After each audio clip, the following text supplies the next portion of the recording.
back to the Neurodivergent podcast. My name is Danielle Sullivan, and I am your host. Today, we're getting into what might be a bit of a controversial topic, or maybe not. You'll have to let me know. The word neurospicy has sort of exploded in the past year or so all over social media, and I have been following it with interest and a little bit of discomfort. And today I would like to talk about, from my opinion anyway, why I am uncomfortable with the way that the community has been using the word neurospicy, and why I would like to encourage folks to think through their use of this term as we think through our use of lots of words when it comes to re-empowering communities like us who have been traditionally disempowered. Before we get into that, I just want to say thank you, as always, to my patrons who support this podcast and make it possible for us to do this. If you have not checked out the Patreon lately, I strongly encourage you to do so. We have group coaching options, we have ad-free podcast episodes, we have monthly social meetups, and twice a week accountability group meetings. It's a really great place with some really great people. And if you're looking for autistic community and sort of personal development stuff, it's a great place to be. Check us out at patreon.com/neurodiverging. And thank you to everybody who already supports over there. It means the world, and it gets us going to places we wouldn't be able to go without you.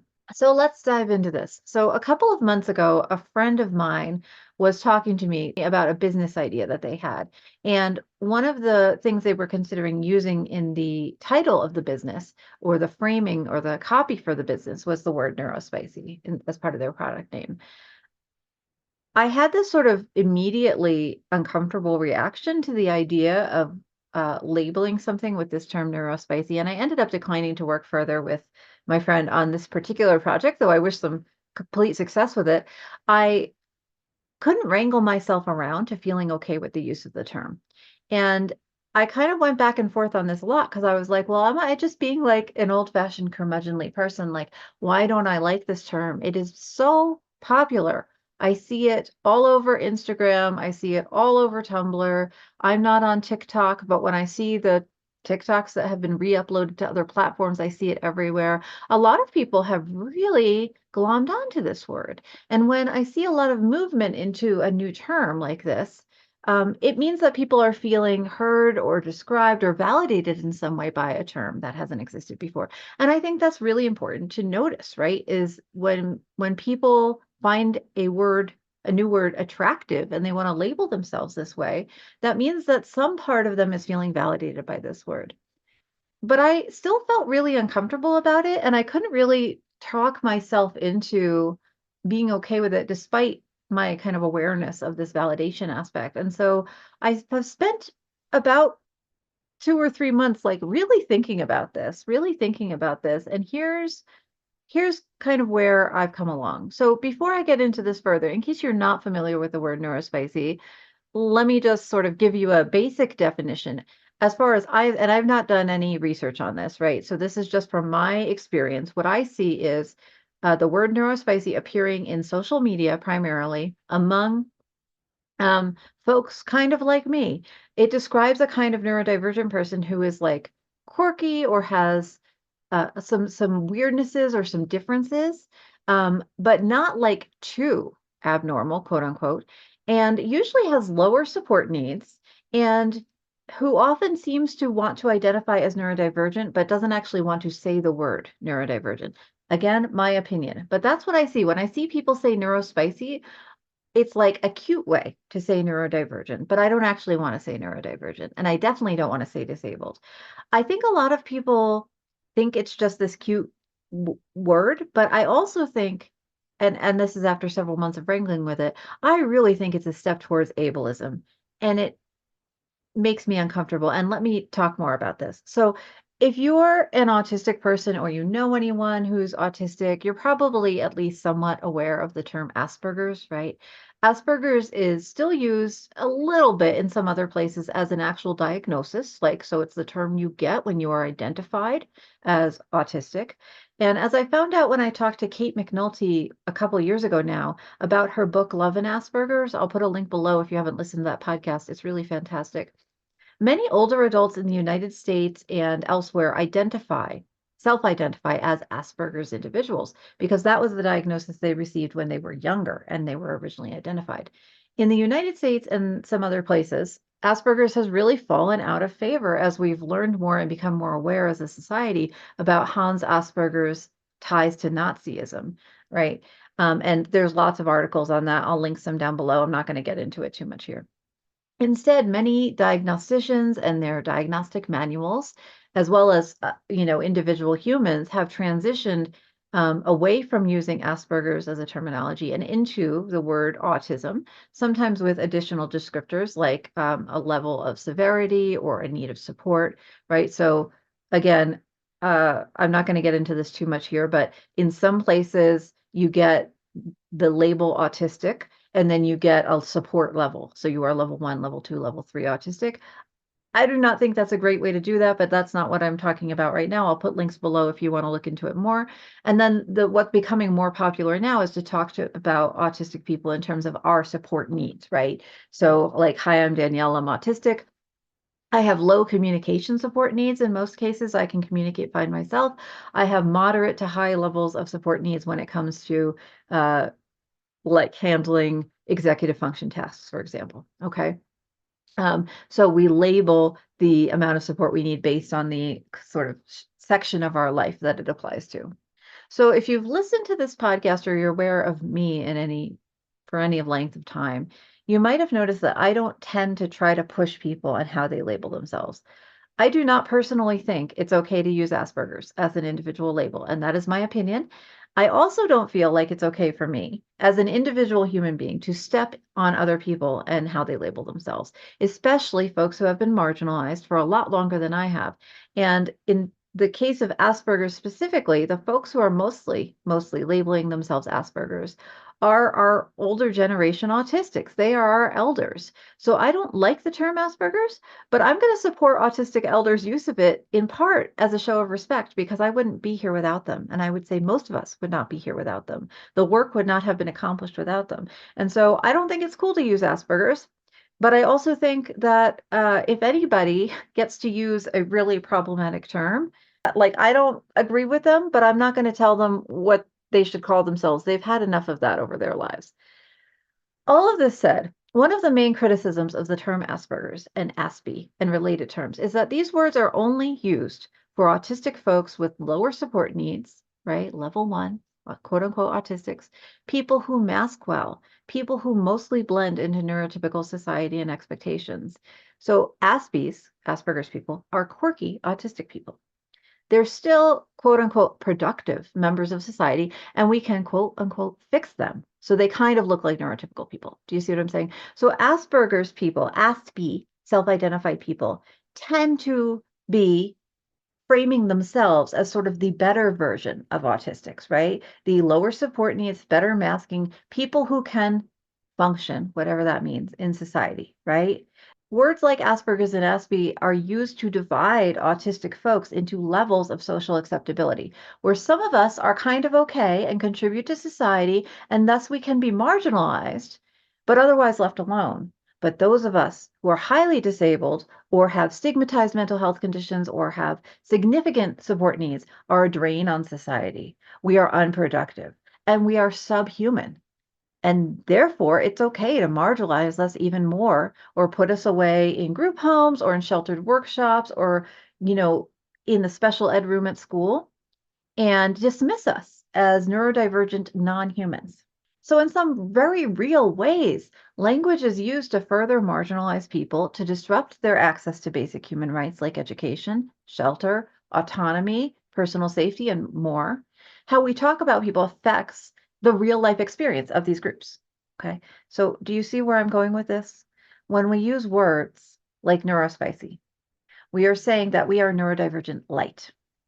Whether that's autistic light, ADHD light, OCD light, PTSD light, we're saying we're neurodivergent, but we're not a drain on society. We're still contributing. We're still producing. We're still full humans.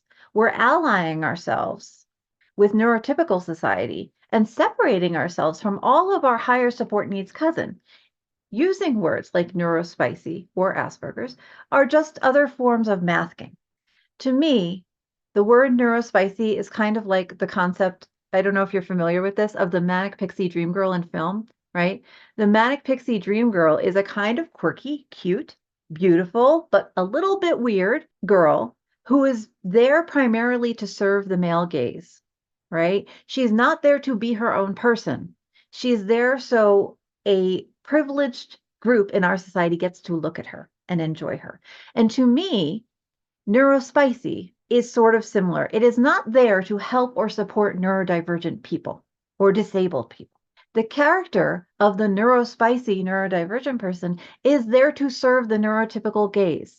It's so that we look better and like we're contributing and like we're close enough to neurotypical that you can just kind of ignore us. You don't have to treat us like full humans worthy of full human rights, but we're also not a threat to you. Neurospicy as a term is there to make neurotypical people feel better about us existing. It's not there to help our community get stronger and win back the rights and the privileges and the basic level of human respect that we all deserve. And here's what I want to say, and this is, I think, my main point. As neurodivergent people, even those of us with lower support needs who do sort of fit in to neurotypical society, it is not our job as neurodivergent people to reduce ourselves or limit ourselves, beautify ourselves to make neurodivergence smaller so that neurotypical people accept us. It is our job as advocates to widen representation of what neurodivergent means so that we stretch that space so wide that the whole binary of neurotypical and neurodivergent falls over, right? When we have a concept like neurospicy, all it does is striate the levels of how human we all are. And in the end, especially when you are working from a social justice perspective in which all humans are worthy of dignity and respect and basic human rights, if we are all worthy of those things, we are all the same kind of human. There is no better human, right? We cannot ally our levels of humanness with morality the way that words like Asperger's and neurospicy do. There is not a better way to be neurodivergent. There is not a more moral way to be neurodivergent. There is not a more correct way to be neurodivergent. Same thing goes with disability. Same thing goes with any other marginalized identity you want to pull out of the pile. We are all human beings. We are all deserving of the same level of individual dignity and human rights and autonomy about our own lives. Don't use the language of the oppressors, is what this comes down to, right? If you are a neurodivergent person, then you might be a disabled person, and that might feel scary and it might feel upsetting, right? That's because you've been trained since birth, because it's in the air, just like racism, just like sexism, just like all the other things that we have to fight against. Ableism has been in the air since you were born.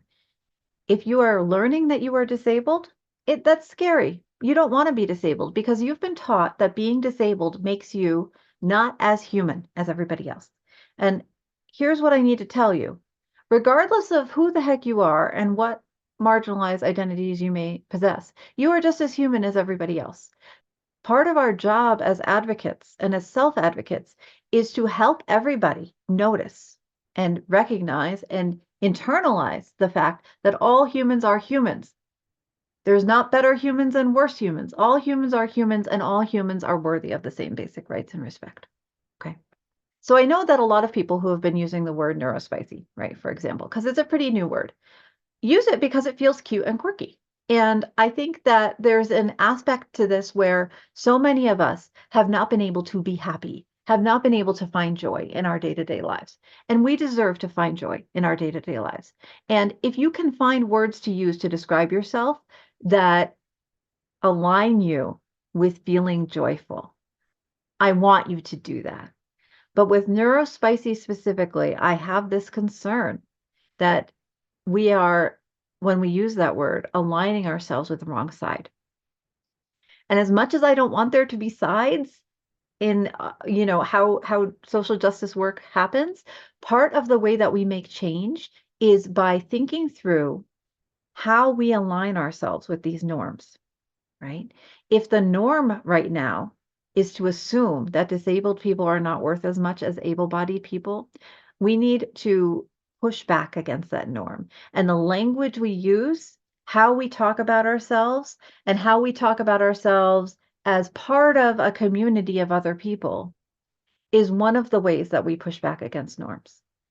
And so I just want to encourage you that whatever language you choose to use to identify yourself, to identify other people, think through it. Make sure it not only feels good to you emotionally, but that it aligns you with your true purpose in life, right?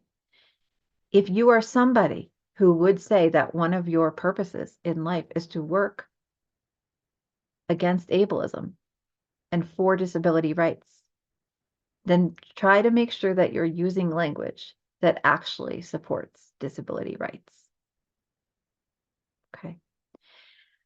Who has ideas about this? Who disagrees with me and thinks I'm full of bunk? And who feels like I might be onto something? I would really love your feedback on this one.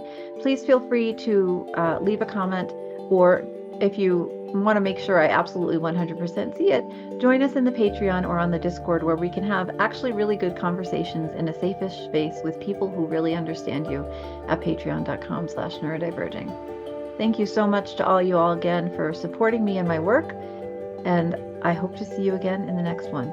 Please remember, we're all in this together.